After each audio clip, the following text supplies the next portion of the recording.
Αν έχω δύο φωτόνια, τα οποία κάποια στιγμή έχουν αλληλεπιδράσει πολύ στενά και κατόπιν τα απομακρύνω όσοδήποτε, τότε αυτά τα δύο φωτόνια δεν συμπεριφέρονται σαν δύο διαφορετικά αντικείμενα, παρά σαν ένα ενιαίο με κοινές ιδιότητες και εκφράσεις.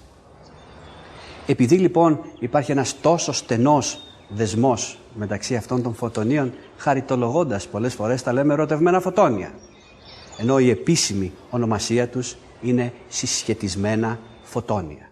Ας δούμε όμως σε τι συνίσταται το περίεργο σε αυτά τα φωτόνια. Εάν τα απομακρύνουμε πάρα πολύ μακριά και πρικοδοτήσουμε το ένα με κάποια πληροφορία, τότε με έκπληξή μας διαπιστώνουμε ότι η πληροφορία αυτή μεταβιβάζεται στο άλλο με ταχύτητες πολλαπλάσιες από την ταχύτητα του φωτός.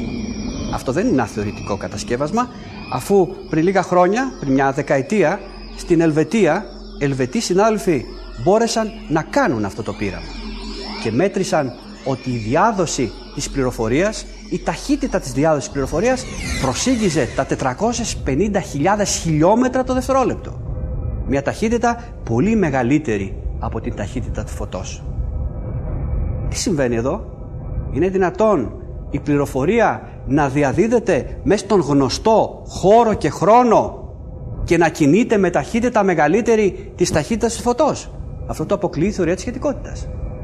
Αυτό σημαίνει ότι η πληροφορία διαδόθηκε μέσα σε άλλα κανάλια, έξω από το χώρο και το χρόνο που γνωρίζουμε, ίσως μέσα από κβαντικά τούνελ και κανάλια.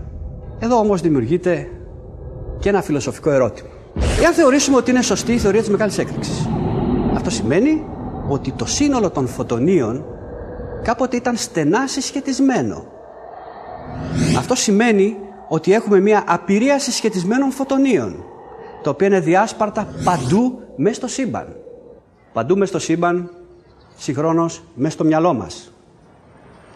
Αν ένα φωτόνιο το οποίο βρίσκεται στο α του κεντάβρου πάρει κάποια πληροφορία, αυτή η πληροφορία αυτομάτως βρίσκεται μέσα στο μυαλό μου. Δεν χρειαζόμαστε άρα να ταξιδέψουμε μέχρι το α του κεντάβρου για να πάρουμε πληροφορίες. Οι πληροφορίες βρίσκονται εδώ, άσχετα αν η βιολογία μας δεν μπορεί να τις συνειδητοποιήσει. Η γνώση του σύμπαντος είναι μέσα μας. Εμείς πρέπει να φτιάξουμε τον εαυτό μας, τη βιολογία μας, έτσι ώστε να μπορέσουμε να τη συνειδητοποιήσουμε.